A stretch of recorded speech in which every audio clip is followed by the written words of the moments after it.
SETSWANA kwa le BOSUPA mo phateng dikgang tsa Botswana television tse di gasang ka tlhamalalo tota go tswa toropo kgolo Gaborone ntse o kopana le nna Benson Phuthego mako re ditibolegela ka go leba ditlhogo. Tautona wa Guinea-Bissau General Omaro Sisoko Embalo o gorogile mo Botswana mo letong la semmuso la malatsi mabedi. Tautona Advocate Boko a re lefatshe la Botswana le tlhoka makgotla a setšhaba a tla thusa mo tsamaisong puso. Ha motshwara diphala wa motshameko wa table tennis Ritan Thaga a goroga go tswa kwa go tsamaisa metshameko ya boditšhaba kwa Austria. Wetsomro re topota posa o tsiwo go tolokolela ka puo ya diatla ga re tsena mo go tsone.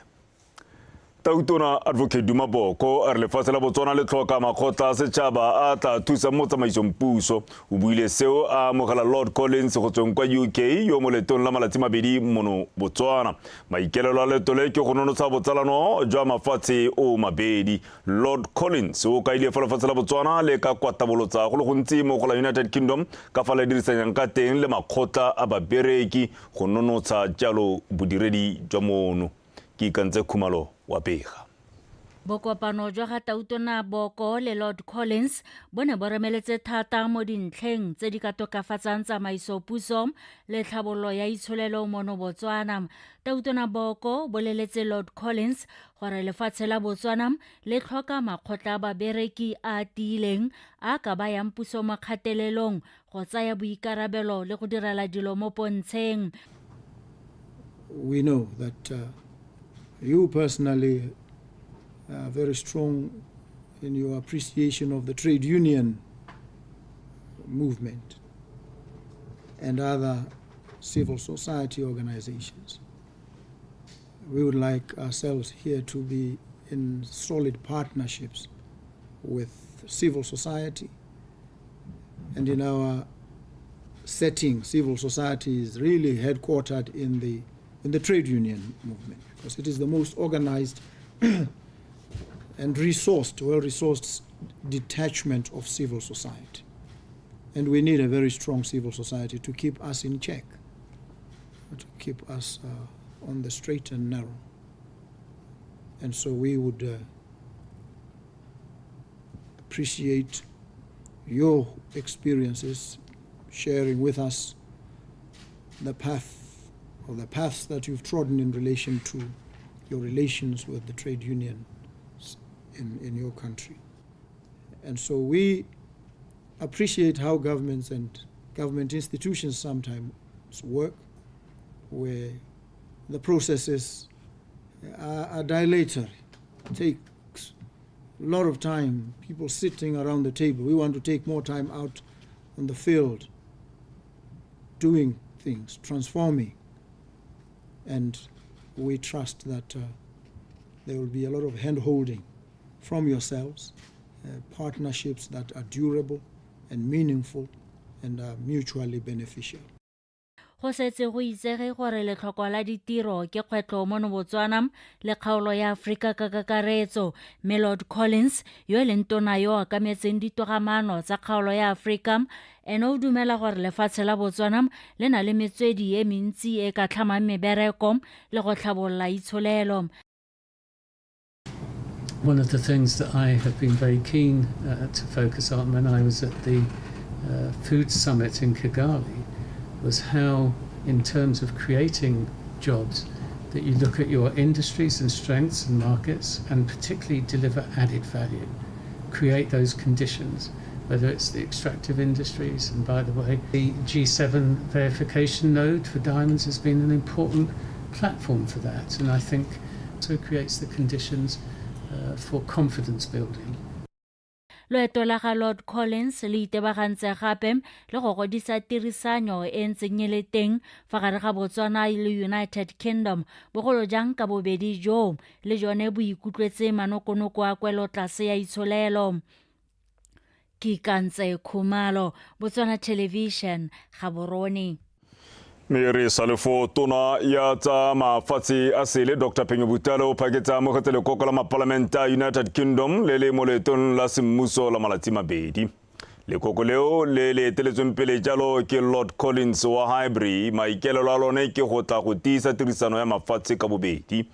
Tona Butale wa mogetse lekoko leo ka go gatelela maitama a puso a go tiisa tirisano mmogo mo mehameng e tshwana thuto, temothuo, peeletso, kgotetso le botsogo. Fa kgwatona Dr. Butale Dikgang, Lord Collins o supile fa puso ya United Kingdom e tsepame mo go berekeng le lefatshe leno go godisa itsholelo ya mafatshe ka bobedi, mme ke ka mo go remeletsweng mo go godiseng papadisano le gona go tlhamela banana ditiro mo mehameng ya konokono ya itsholelo. Lephata la ditswammung le ne le amogetse tona yo o kametseng ditogamano tsa kgaolo ya Afrika kwa United Kingdom, Lord Collins mono tropo kgolo Gaborone go ta go bua ka tshwaragano le tirisano mo mehameng ya ditswammung le kgotetso go tokafatsa itsholelo. Tona ya ditswammung le kgotetso mme bogolo Kenwendo a re lekoko leo le tsweletse ka go kopana le bana le seabe mo mehameng ya ditswammung le kgotetso ka maiteko a go tlhabolola mmogo le gona go ngoka babeeletsi ka tirisano e le botlhokwa fela thata. Go rata Moranyane. Go ribololwa ga ditswammung segolo jang ditemane go lejwa fa go nnile le seabe se segolo mo go fetoleng itsholelo ya lefatshe leno. Tirisano mmogo ya mafatshe a Botswana le la United Kingdom mo mohameng wa ditswammung le kgotetso e na le motlhala o bonalang mme jaanong bobedi jo bo batla ditsela tsa go fetola mohama wa moepo go tlhabolola le go godisa botoka. But we are very pleased to have you in Botswana and to meet with you today. We are currently working on our strategy. Tumelela go bole le mo Botswana le gore le bone nako ya go retela mo letsatsing la gompieno. Mo nakong ya gompieko re bereka mo lenaneong la rona mme re beile mo tirisano mmogong ya lona gore lenaneo le atlege.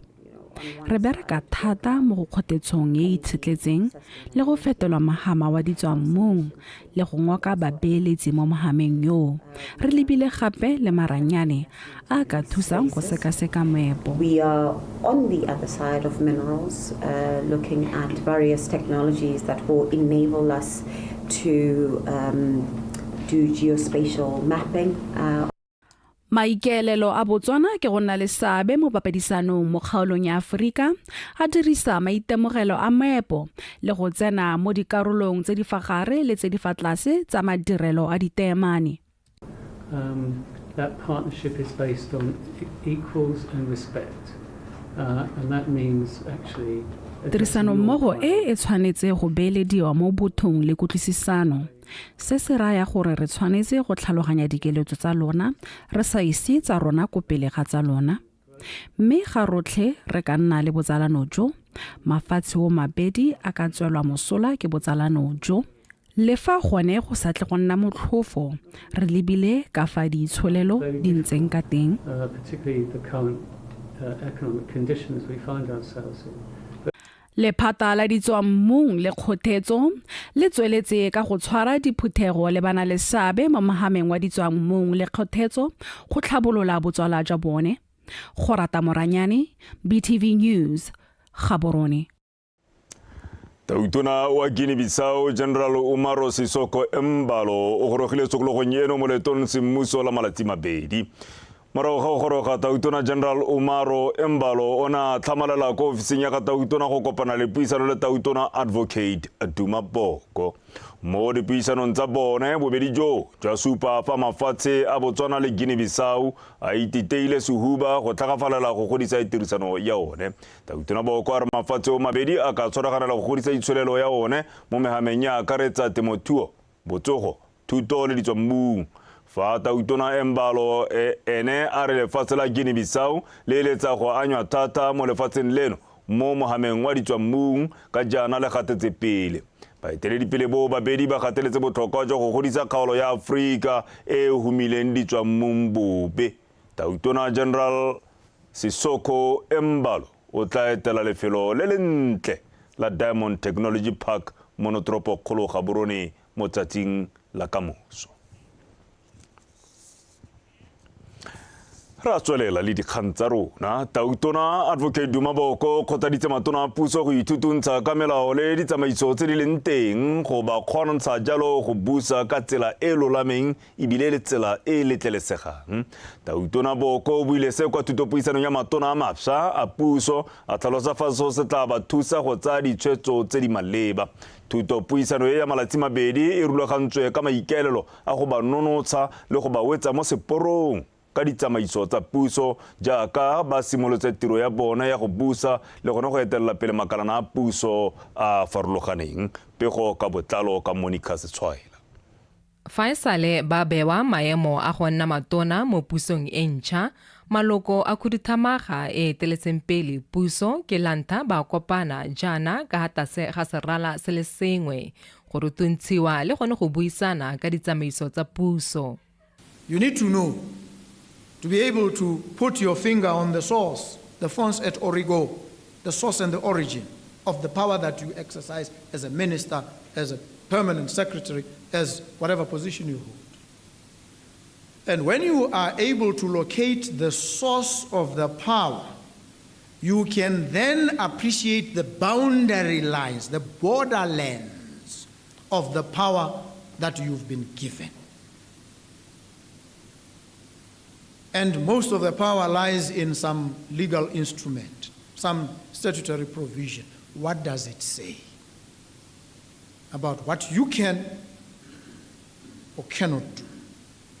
So always, and this is where the problem comes, which is why we have a lot of cases in the courts reviewing administrative decisions. E re ka tiro nngwe le nngwe e ta ka ditsamaiso tsa yone bo kopano jo bo ta ba tswela mosola go ka dira tiro ya bone ka bonokopila. There has been a lot to take in. Perhaps like many of you, I cannot claim to have been absorbed and understood. I cannot claim to have absorbed and understood everything we have been guided on. Hence the importance of this retreat. And want to express my appreciation to the PSP and her team for putting together the program before us. This retreat is basically intended to facilitate the cabinet with the trade tools. I'm saying trade tools because without that which they should be aware of, they may be not able to fully and efficiently discharge their mandates. And therefore, this will usher in a program that will assist them to do exactly that. Ntlha ya konokono ya boele gore ba beye kwa pele go direla tšhaba ya lefatshe leno. We made the choice and election to offer ourselves for election. We elected to present ourselves to the electorate as electable and were thus elected on the representations that we made, on the solemn undertakings and pledges on which we stand and on which we may fall if we are not serious or careful. Gore ba kgone go atega go ya pele, Tautona a re matona a tshwanetse go lemoga mata a go tsaya nako ya go itshekatsheka ka bongwe jwa bone gore ba bereke botoka thata go tshepiwa ke setšhaba ka nako tsotlhe. Monica Setswaela, Botswana Television, Gaborone. Kanyengwe tla jesang bangwe monate ke reng go duelela kgotsa go kopa teseletso ya go bapala phane go rwalla dikgong le go kgetha bojang e tla nna selo sa maloba. Se se builwe ke moparlamente wa kgaolo ya Natakweta ebile le mothutsa tona wa botsogo Re Lawrence Okeditse kwa phuthegong ya kgotla kwa Mosetse. Mothutsa tona Re Okeditse a re ditiro tsa go nna jalo ke dingwe tse Batswana ba itshetsang ka tsone ka jalo go ba lopa madi fa ba tshwanna ke gore ba di dire go kwa hatsa sekgwama sa bone hela thata. Ba di ba go lobotho mabokane ba tshela ka go bapala phane. Ba ba tshela ha gongwe ka go kgetha bojang. Ba bangwe ba tshela ka go rema dikgomo. Mme dilo tse go ne go setse go twe batho ba di duelele jaanong re be re re ha re tsena nngwe ya ditshwetso tsa ntlha tse e leng gore tla diragala ke gore go nne le gone gore le gone go tshwara phane le sa iduelele ka gore sa ntlha ga le na one madi a iduelelang ka gore ga le bereki batho ba e leng gore gongwe go a pele re ka batla gore ba duelele bojang phane dikgolo le tse dingwe ke ba e leng gore ba di dira commercial level e go godimo ke ba e leng gore o taka traka ba tsa e le ntsi e be le gore jaanong ke bone ba e leng gore ba dira di-profit tse di go godimo ka yone kana ka bojang kana ka dikgolo ke bone ba e leng gore ta lebelela gore gongwe bone go botlhokwa gore ba duele ka gore ba dira madi a mantsi ka resource yone.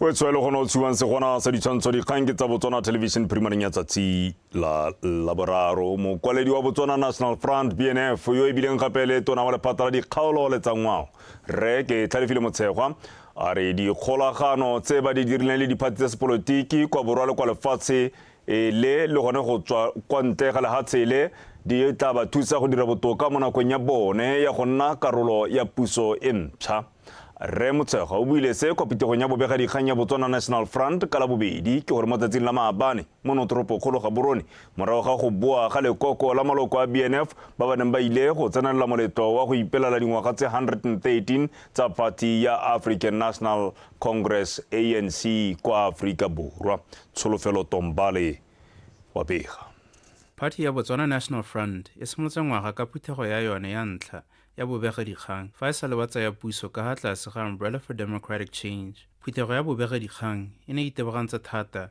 le loeto la lekoko la BNF Bosheng kwa Afrika Borwa kwa moletlong wa go ipelela dingwaga tse 113 tsa Party ya African National Congress. BNF e na le tirisano mmogo le ANC le diphathi tse dingwe tsa sepolotiki e gateletse gore loeto leo le ba thusitse hela thata mo go amoganeng dikitso tsa go tlhabolola tsamaiso ya party magareng ga tse dingwe. Ne re ile go utlwisisa dikgwetlho tse e leng gore ba lebagane le tsone mme le dikgwetlho tse e leng gore ba lebagane le tsone as a party or as an organization le tse ba lebaganeng le tsone e le lehatshe le gore mme tharabololo ya tsone keng. For instance, ha re engage le bone gape as a party in government le rona as a party that is part of government ba bua ka dikgang tsa their solution towards fixing the local government e le nngwe ya dikgang tse ba buang ka tsone jaaka re itse gore le rona ka kwano re na le an aspiration ya to modernize, reposition local government.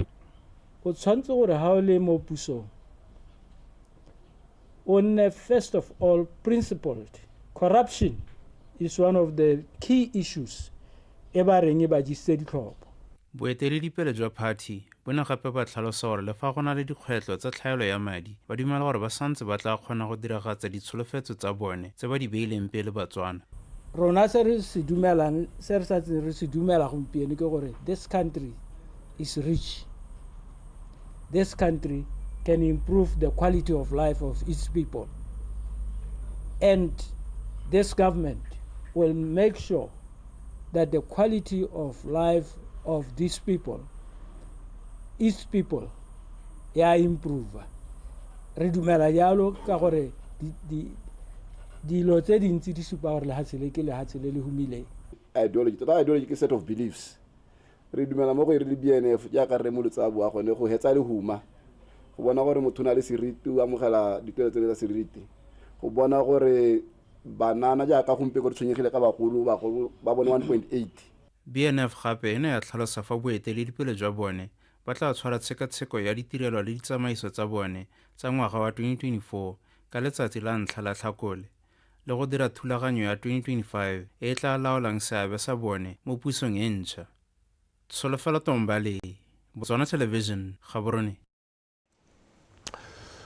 Wetso go ne le pula ya matlakadibe kwa Tutume ka mosupologo. Pula eo ya mile malapa mangwe mme gape ya masekolo sa Pandagala Junior Secondary kwa go bolelwang go ne go tletse metsi le kwa matlong a borutelo se se ne sa gotla barutwana gore ba seka ba bula sekolo seo mo tsatsing la maapane fa bua mo puisanong ka la bobedi le lekala la dikgang la Botswana Television mothusa mogokgo wa sekolo seo Re Joseph Gopolang a re ba tsere tshwetso jaanong ya go bula sekolo seo ka mosupologo wa beke e tlang ka jaana ba ne ba tshwanelwa ke go phepafatsa sekolo le gona go ba tsotlhe mo maemong a nametsang pele baithuti ba ka goroga HIRIKGONG wa pega.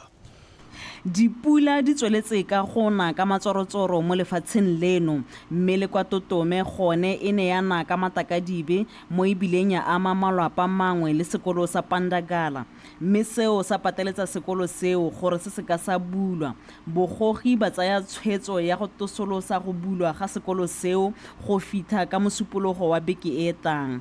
Mothusa mogokgo wa sekolo seo a re ga gona sepe se se senyegile mo sekolong kwa ntle ga gore se tlhoka go kolomakiwa mo go tseneletseng gore se nne mo tshiamelong ya go bulwa. Nya pule maabane e re amile thata Pandagala JSS because one metsi a tsene mo di classroomong a ba go tsena le ko mantung a matitšhara classroomong a tsene mme ka lesego bana ne ba sa togela dibuka mo ditlaseng so ga tshenyo in terms of dio tsa bana ga go a senyega thata. We made a recommendation ya gore gongwe bana ba te ka Monday but mme mo kana go ta laola bone bagolwane ba rona recommendation e re se go bone santse re emetse phetolo. Malwapa a ka tshwara lesome a amegile mme bagolwane ba motse ba ne ba lekola ba malwapa ao go bona gore ba ka thusiwa jang ka jaana bontsi jwa bone ba senyegetswe ke dithoto le dijo ka ntlha ya metsi a neng a tsene mo malapeng a le mantsi.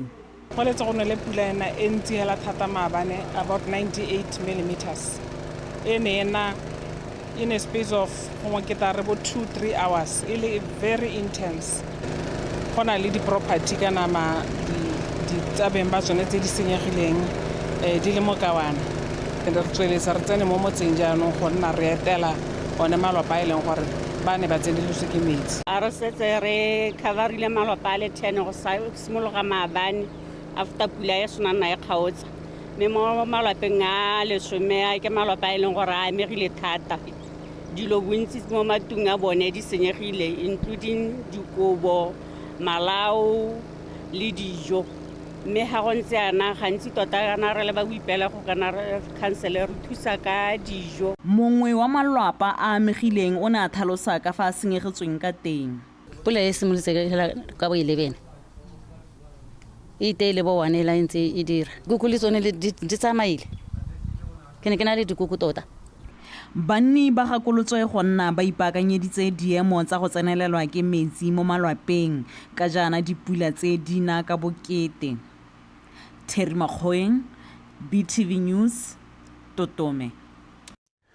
Sekolo se se botana sa Ramaeba kwa KwaZulu kwa kgalong ya Chobe sone se butse dikgoro tsa sone go amogela jalo baithuti ba ntlha. Sekolo sa Ramaeba se se simolotsweng go agiwa jalo ka ngwaga wa 2019 ke puso ya lefatshe la China ka madi a 80 million pula e le mpho se ne sa bulwa semmusa ngogola ka kgwedi ya Phalane ke tautona wa pele Dr. Mokgweetsi Eric ke abetswe Masisi ke a leboga eole ka pego. Motse wa KwaZulu o di kilometera di le 10 go tswa mo go wa Kasane mme o ntse o na le sekolo se le sengwe fela se se botana sengwe se se neng se pateletsa batsadi bangwe go romela bana ba bone go dikolong tse di mo metseng e mabapi. Seo jaanong e tla nna selo sa maloba jaaka sekolo sa Ramaeba se ne se amogela baithuti ba le 480 go ta go tsweledisa dithuto tsa bone.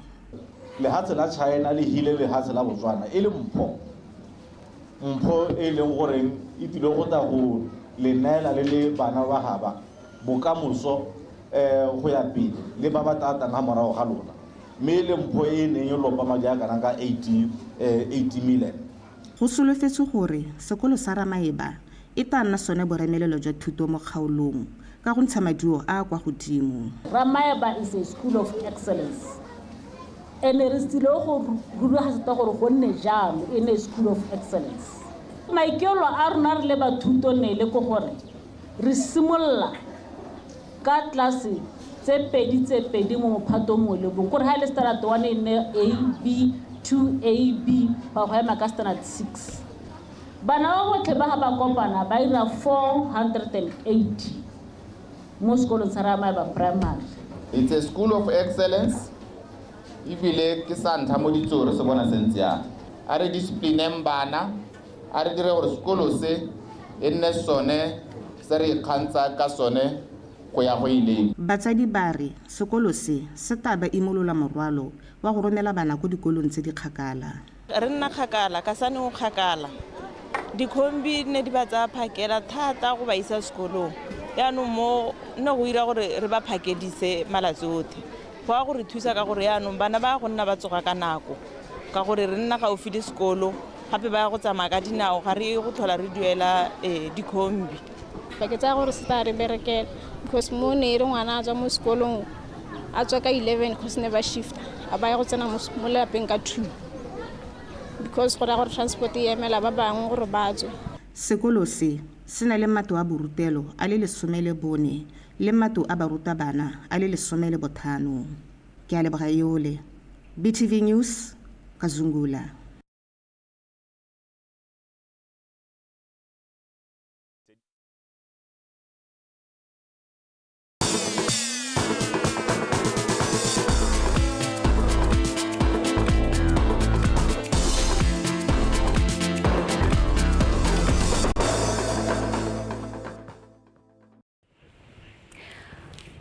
Ka go leboga kgaitsedi ka go etshoma dumena ke Liza o sekeng ka pego ya dikgantsa metshameko mme ha re di simolla hela ka tsa kgole ya dinao mme le mo motshamekong o sa tswang go wela wa leke kgolwane ya FNB Premiership o neng wa tlosolosiwa ngwaga o hetileng ka mabaka a pula.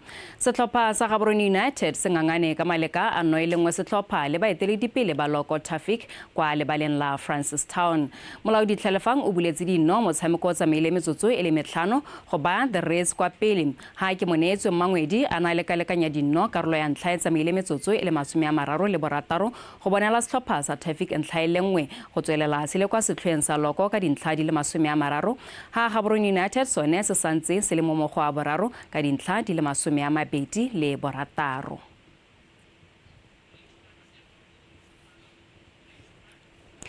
Mogolane wa tsa botegeniki kwa lekgotleng la Botswana Basketball Association Trinos Moyo a re ba tshwanelwa ke go bereka ka natla go ha ditlhopha thotloetso ya go godisa motshameko o go tswa kwa modimo a re go emisiwa ga metshameko kwa dikolong go amile hela thata lenaneo la bone mme a re utlwe pego e tletseng ka Kgomotso Sefako.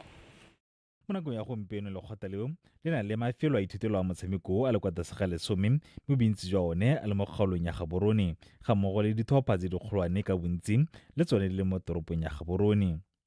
I don't want to lie to you that for now it is true.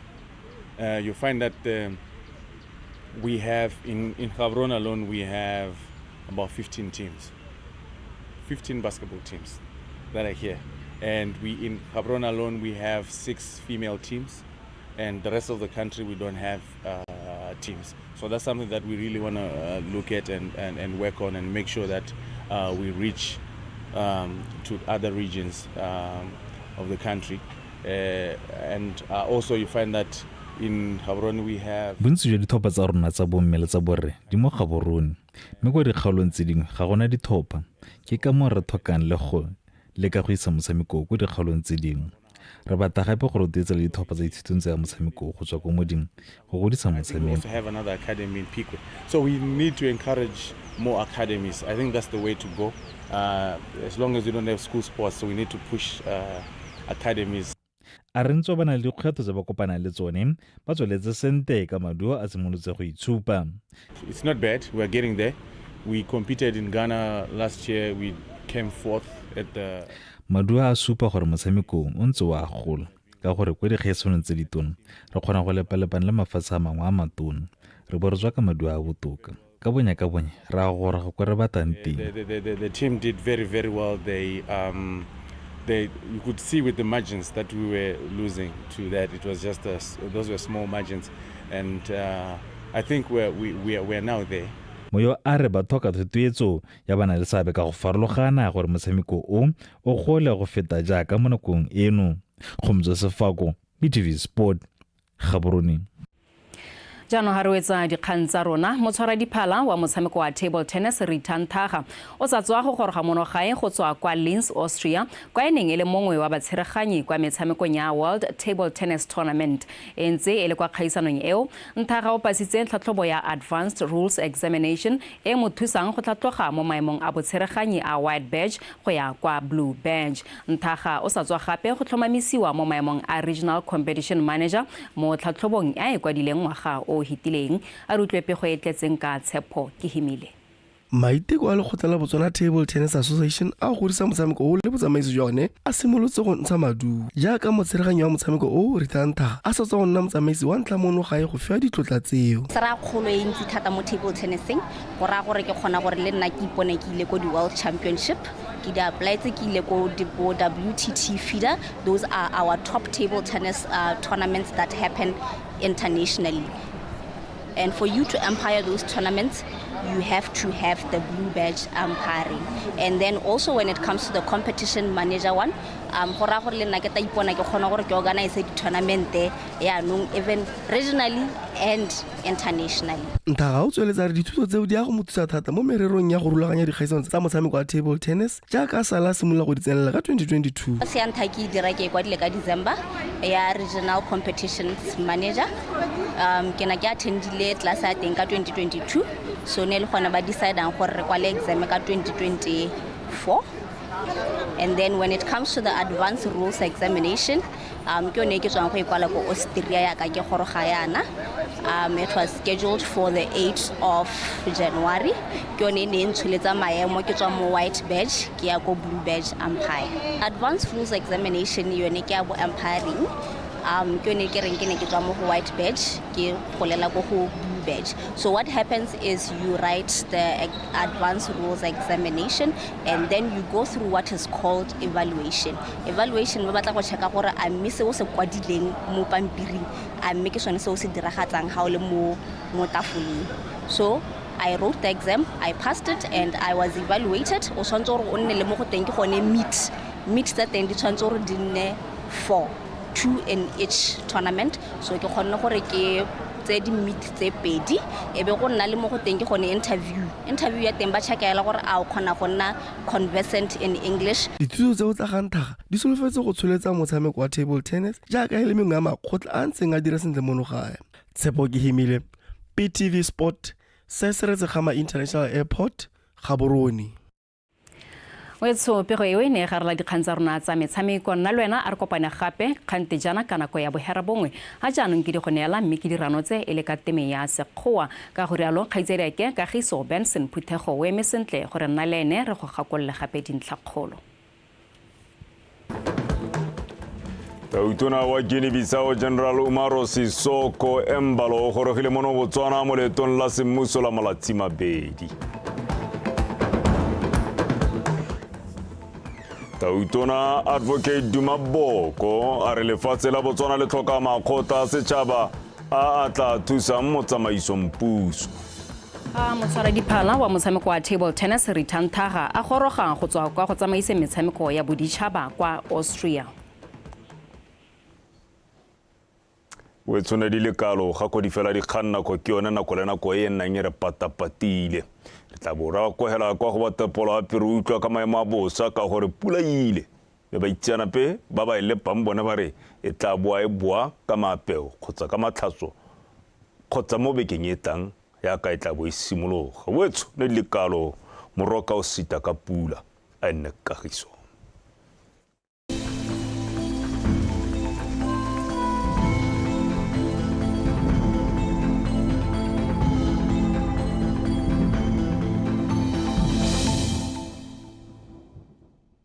Madume ba gaetso amogela seemo sa loape le setesediwa ke o bakeng Casper Mataki. A re simolola ka go lebelela pula e gatisitsweng mo mosono ka nako ya bofera bobedi. 62 kwa Ruben motswako Esfam. 50 le bofera bongwe kwa Mambo Primary School. 50 kwa Masunga Landfill. 30 kwa Tsamaya Primary School. 20 le boraro kwa Butale Primary School. 20 kwa Ramokgwebana Primary School. 15 kwa Makunda Primary School. 12 kwa Nshakashukwe Primary School. Gammogo le kwa Sese Gate. lesome kwa Jamataga Primary School le Changate Primary School. Boferobedi kwa Veda Meteorological Station gammogo le kwa TEME Primary School. BOSUPA kwa Shashamuke Primary School, borataro kwa Nkange Primary School, botlhano kwa Paje Primary School, bone kwa Kazungula Primary School, boraro kwa Chobe Junior Secondary School, bobedi kwa Suwa Junior Secondary School gammogo le kwa Kasane International Airport, bongwe kwa Letlhakane Suwa le Tsabo Meteorological Station fa kwa bonong police gone re gatisitse marotodi ma re lebela tshwantsha lope mo maitsi ba gompeno supa maru a santse a thibile mafelo mangwe a mo bokone go tlhabatsatsi jwa alfasele fa dikgaolo tse dingwe ka bontsi alfaseleno go santse go thibile ka bontlhabong ma re lebella mo setseng le la bone go dikgaolong tsa borwa ja kgaolo le gare le bokone botlhaba re sofetse re go tsoga go thibile ka kgonagalo ya pule e anamelle mafelo a dikgaolo tseo go dikgaolong tsa borwa bothaba kgatleng kweneng bokone ja kgaolo le gare le Chobe re sofetse re go tsoga go thibile ka bontlhabongwe ka kgonagalo ya pula e phataletseng le mafelo a dikgaolo tseo dikgaolo tse dingwe tsa lefatshe leno re sofetse re go tsoga go thibile ka bontlhabongwe ka kgonagalo ya pula diphefo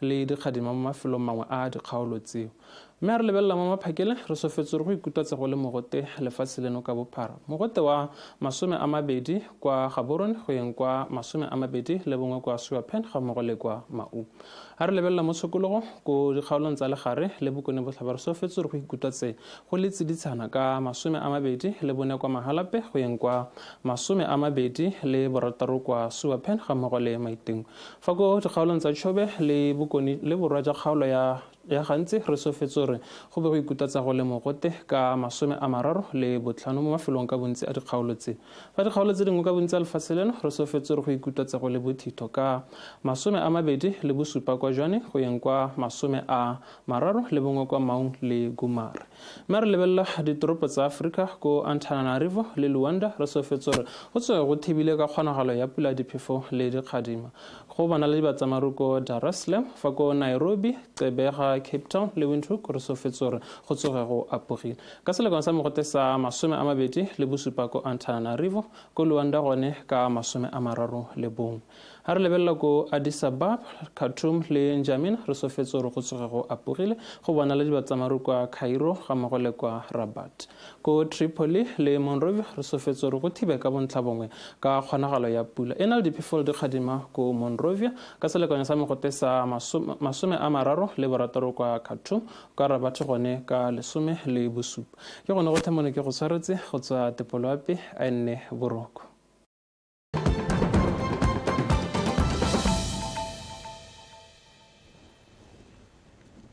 You're live with Botswana Tonight here on BTV. Recently, Botswana marked a historic shift as the country experienced a peaceful transition of power after 58 years. 58 years of a single-party rule. This milestone followed a significant constitutional review and electoral reforms aimed at enhancing voter representation, electoral integrity, and citizen participation. These changes fostered a transparent and inclusive political environment, signaling a new era of democratic governance and political accountability